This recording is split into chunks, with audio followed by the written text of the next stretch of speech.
Dr. James Smith, Aegis Trust. You founded this and you are instrumental in running the trust. What does your job look like on a day-to-day basis? What do you do? So in Rwanda, we have nearly 100 staff who they run the Genocide Memorial in Kigali, the capital city. It's a burial place of around 250,000 people who are victims of the genocide against the Tutsi in 1994. And we've got a curatorial team that look after the exhibition, the permanent exhibition that's there. And we have staff that are looking after the grounds to keep dignity for the victims. It's nearly 30 years since the genocide, and we're preparing at the moment for the 30th anniversary, which will be next April, to ensure that the place has the right standard that you would expect of a place in a growing capital city where the memory of the genocide is immensely important to this country, the region, and the world. And so we now say we run the memorial, but there's a much more to the activities that I'm involved in, because we then have to look forward about what does the organization look like in 5-10 years' time? What are we trying to achieve? Are we being true to our mission? And our mission is about preventing genocide. It's about building peace through encouraging resilient communities. And so we engage with researchers around the world and universities around the world to help improve our programs, our peace education programs, and spend a lot of time communicating with different universities. We do all sorts of program development. It's not only in Rwanda, but we're often responding to requests from community leaders in the region where there is an uptick of violence, and they have seen what happened in Rwanda nearly 3 decades ago. They're worried that their own communities could descend into that kind of unbelievable genocide where hundreds of thousands or 1 million people were murdered here in Rwanda. And do we have solutions that can help them to stop going down that pathway? And so our Rwandan staff, who have, of course, been through this, and they've got incredible authority because they know what happened. They know what this pathway looks like, and they have built their way out of it over the past 3 decades, and which is remarkable. So we often design programs for other countries. So the Central African Republic, for example, which I think is by definition the poorest country in the world, has been an ongoing conflict. And so we've spent time working with community leaders there on designing a similar program for them. On a typical day, are you sort of touching on all of these different points, as well as meeting community leaders and educators and so on? Like, I know that you are being magnanimous and talking about your staff, but you're kind of the focal point for all of that you help to guide the organization forward. And I'm trying to get a sense in your day-to-day job, like how many different things are you doing that you're not just saying, okay, this is what I do all day long, just writing this report. I'm trying to get a sense of the complexity of your day. Yeah, so just take the past 24 hours. There's a big conference here in Kigali, bringing people from all over the world, all over the region, about peace education as a tool of prevention. So I gave a keynote speech at that, and then, of course, spent a lot of time talking with the other delegates, because it's important for us to learn from them. There's people here from Nigeria and Kenya, and so what's your experience that we can learn from there? So there's an exchange of ideas happening there. But at the same time, yes, we have an organization to run, and we're in the process of actually establishing a sister institute to the Kigali Genocide Memorial, which will be a peace institute. And so we're doing things like, looking at the land, talking to architects, and of course, tomorrow morning we'll be having a big budgeting meeting. I mean, it's just things that you have to do when you're running an organization. What does the budget look like, not just now of the organization, but over the next 5 years? We build a new institute with all these new programs in it. And then from the budget, we are then developing a campaign. So I will spend time with our other senior managers working with, actually it's an external agency, which is a funding agency, on a campaign over the next 12 months to raise $25 million for this new institute. And so then that means that we have to be engaging with our supporters. So actually, just before I came on with you, I'm sending the invitations out to a dinner in New York in September for some of our key supporters, which is a communication exercise. In the meantime, we've got other conferences coming up, and we're thinking, talking to journalists about getting some of the stories out, because there's incredibly positive stories out here in Rwanda, and yet I guess outside Rwanda we're constantly hearing negative things, and so it's can we tell some of the stories here that can help engage people about why it is actually even in our interests, whether it's in Canada, North America, United States, or Europe, to actually work alongside survivors and governments here, because they're developing a tool that is going to help to help the whole of humanity, including ourselves. And so there's a lot of this communication that goes on there as well, and discussing sort of communication strategies that I'm involved in. So the other area that we're working on at the moment, that I'm particularly actively working on, is the sort of economic well-being of the communities in which we work. How do we support some of these poorest communities in a sustainable way? That's not just about giving handouts. They don't even want handouts. They've got their own ideas of what they want to do to develop their communities. And so I've been speaking even today to groups that have sort of microfinance type programs. But I think the conclusion that we're coming to is that we will develop an impact fund, a social impact fund. So alongside the fundraising for the Peace Institute, I'll be working with a team and leading a team to raise funds for a social impact fund. So that will be another maybe 20-30 million fund.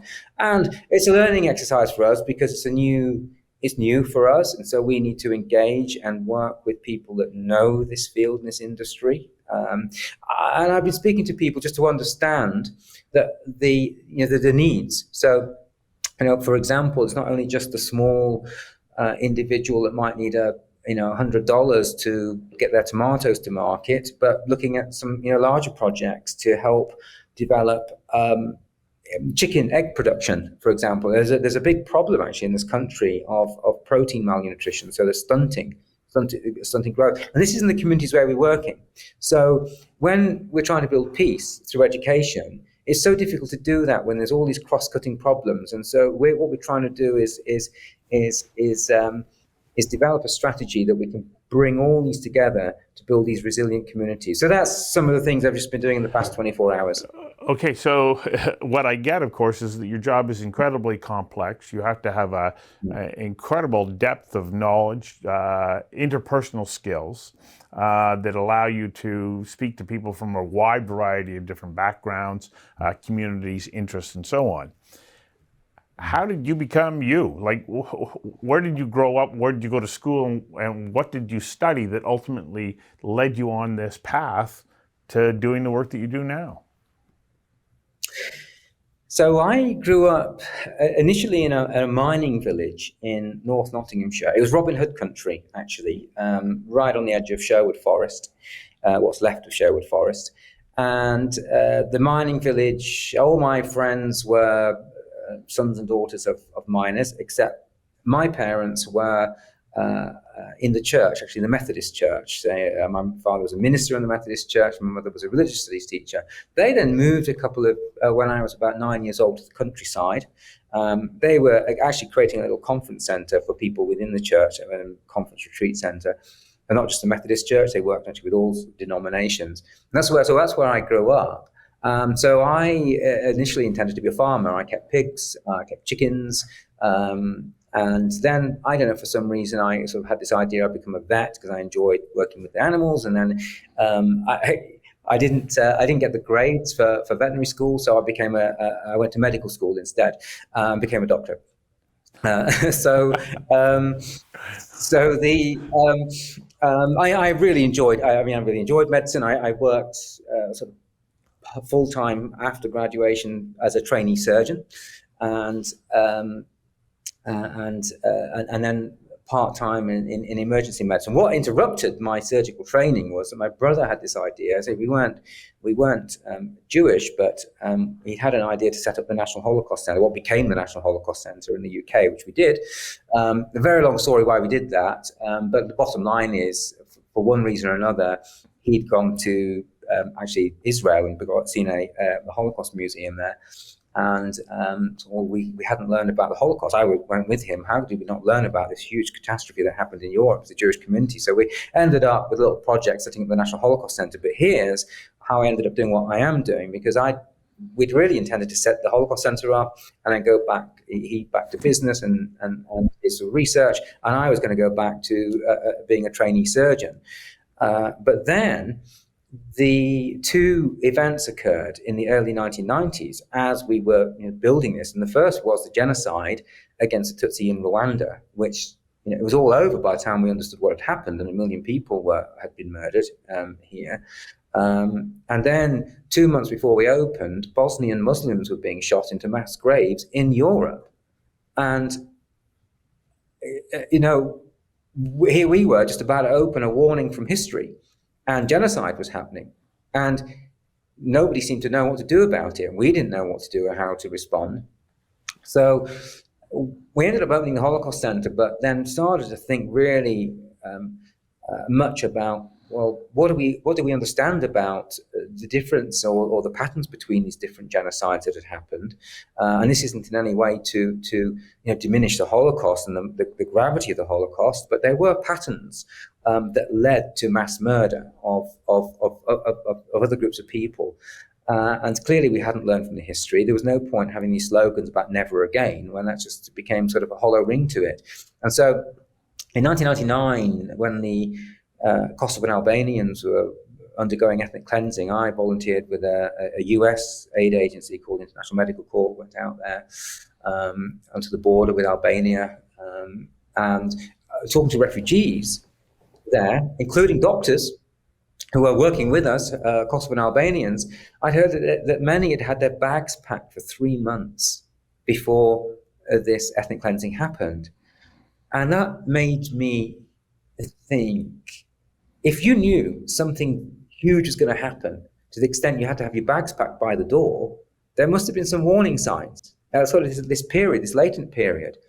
Could it be possible to identify what those warning signs are and respond at an early stage, just as you would do with a disease? Instead of waiting till cancer has spread, well, we try and detect it early, or we don't wait until people are having heart attacks. We try and treat the blood pressure and the diabetes and promote healthy lifestyles. Is it possible to understand what those risk factors are and intervene? So that was the whole concept of Aegis Trust, to apply that public health approach to preventing massive violence. And that was founded in 2000. Again, my intention was to sort of set it up, spend 3 years doing that, and then go back into either surgery or into emergency medicine, which I really loved.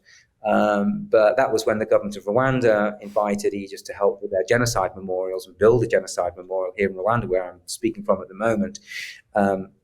And 3 years has turned into over 20 years, because there's always a new development, a new challenge of what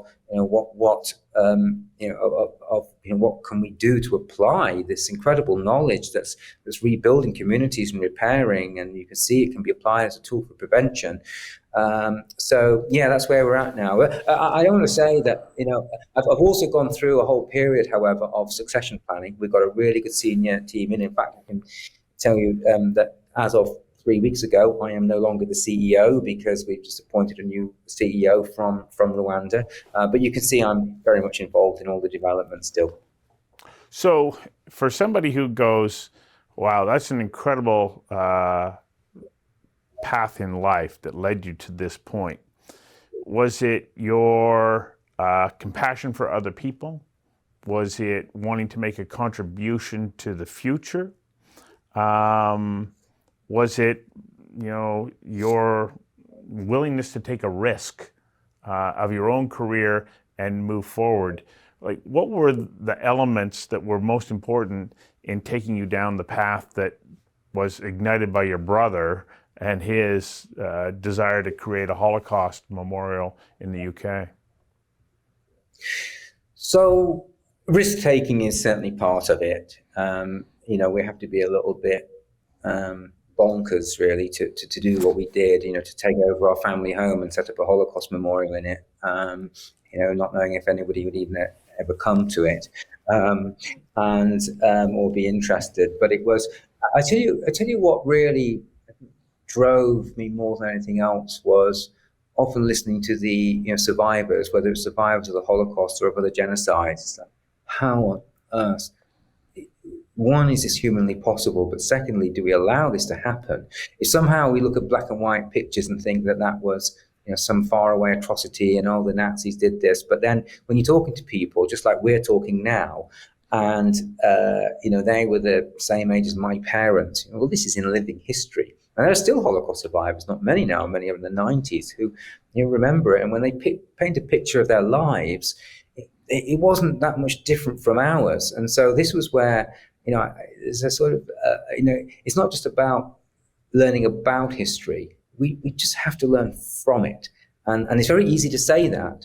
But then the challenge is, well, how do you begin to do that and help to even educate policymakers? One of the other things I was doing today was actually planning a group of members of Parliament, the British Parliament, to come and visit to try and understand, one, the gravity of what happened here in Rwanda, but secondly, there are actions and policies that governments can have to prevent these kind of things. But if our policymakers don't know about that, then they don't engage with it because there's so many other priorities and that are going on in our own countries that you've got to do the education at that level as well. So I don't know whether I'm answering your question. I think it was also a matter of